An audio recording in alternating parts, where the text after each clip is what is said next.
Ever heard the saying, comfort is the enemy of growth? Well, I'm here to tell you, that's not just a motivational quote on a gym wall. It's a deep spiritual truth. In life, pain has a purpose. Struggle is not a glitch in the system.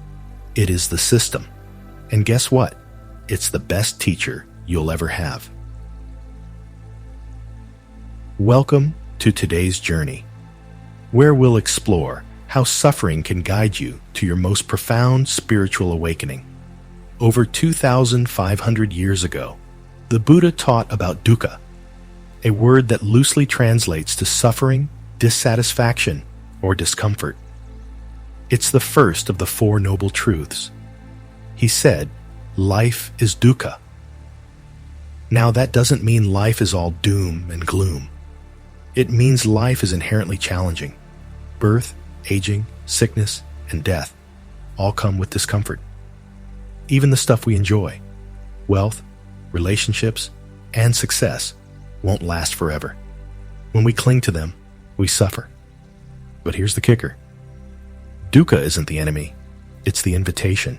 Let's talk about the comfort zone. It feels warm, safe, and predictable. But here's the thing. It's also a trap. When you're too cozy, you stop growing. Spiritually, it's like staying in a shallow pool when the ocean is right there, waiting for you. In comfort, there's no urgency to question life's deeper meaning. You're lulled into complacency. But when suffering knocks on your door, through heartbreak, loss, or failure, you're forced to confront life's bigger questions. Who am I? Why am I here? What really matters? Suffering cracks open the shell of the ego. It pushes you beyond the illusion that life is about chasing pleasure and avoiding pain. It's in the discomfort where the magic happens. Let's get real for a second.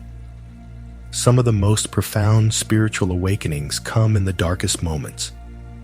It's when the mind can't fix the problem and the heart feels broken that the soul begins to stir. Think of Eckhart Tolle. His awakening came after hitting rock bottom. Or the Buddha himself.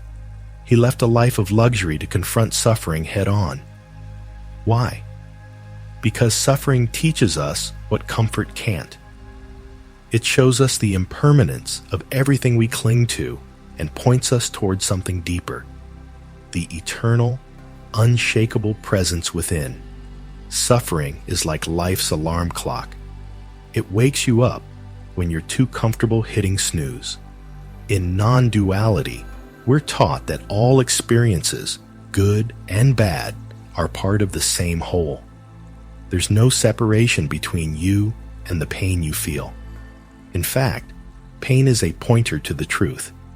When you stop resisting pain, you begin to see it for what it is, a temporary wave in the vast ocean of consciousness. Suffering ceases when you stop identifying with the story of me and my pain. Instead, you realize that everything, even suffering, arises and passes in the present moment. Pain becomes your teacher when you learn to sit with it without judgment. It points you back to the only place where peace exists. Right here, right now. Here's the truth. Awakening doesn't happen despite suffering. It happens through it. Every challenge, every heartbreak, every failure, it's all part of your spiritual curriculum.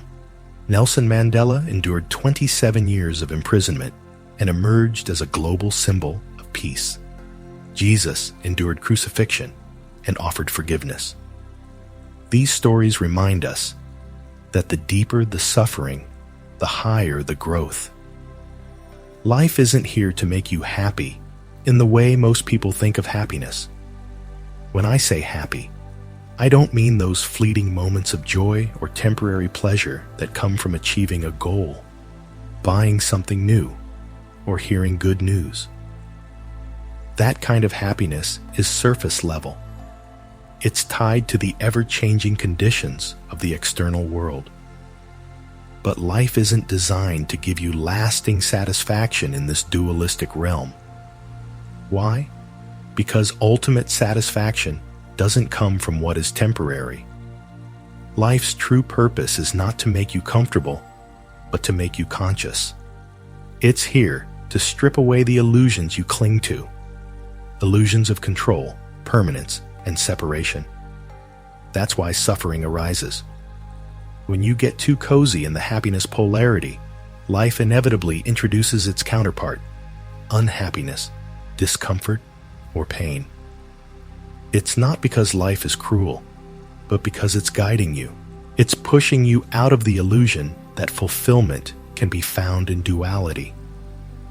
Through suffering, life directs your attention inward, away from the transient highs and lows, and back to your true nature, the unshakable presence, the awareness that exists beyond both happiness and unhappiness. This is why periods of comfort and ease are often followed by challenges. It's not a punishment, it's a wake-up call. Life uses suffering to remind you that your peace doesn't depend on external circumstances. The real joy, the lasting peace, lies in realizing who you are beyond the play of opposites. So, in a way, suffering is grace in disguise, a sacred tool that brings you home to yourself. You don't need to seek suffering, but when it comes, and it will, welcome it as a guide. Ask, what is this teaching me? How can I grow? Suffering is a strange gift. It humbles us, opens our hearts, and reminds us of what truly matters. Let's take a moment to talk about the mind, that never-ending chatterbox in your head. Here's the thing. 90% of the suffering we experience doesn't come from the actual situations we face, but from the stories we tell ourselves about those situations. Think about it. The event itself, whether it's losing a job, facing rejection, or dealing with an unexpected challenge, might last for a few minutes, hours, or days. But how long do we carry it around in our minds? We replay the scene, imagining different outcomes, blaming ourselves or others, and fearing what might happen next. It's like carrying a heavy suitcase long after you've reached your destination. This mental noise amplifies pain, turning what could have been a momentary discomfort into a lifetime of suffering. And most people don't even realize they're doing it. They believe the voice in their head is the truth, not just a mental habit. But here's the good news. You can learn to observe the mind without being controlled by it.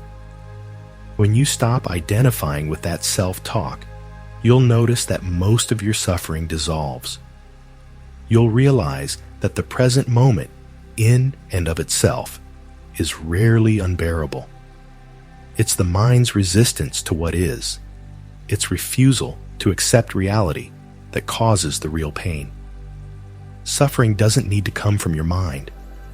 It only stays when we feed it with our thoughts. True freedom is found when you recognize that the mind's narrative is optional, not mandatory. The next time life throws you a curveball, remember, you're not being punished. You're being transformed. Because beyond the pain, beyond the struggle, lies a peace that passes all understanding. And that peace, it's always been within you, waiting to be found. Thank you for walking this journey with me today. Suffering is not an easy topic to dive into, but it's one of life's greatest teachers. Remember, you are stronger than you think, and every challenge you face is shaping you into the most authentic version of yourself. Embrace the discomfort, observe your thoughts, and trust the process. You're never alone on this path. And hey, if today's message resonated with you, take a moment to reflect. Share it with someone who might need it, and let's keep growing together. Until next time, stay present, stay courageous, and stay true to your journey. Thank you for your time, your openness, and your heart. Namaste.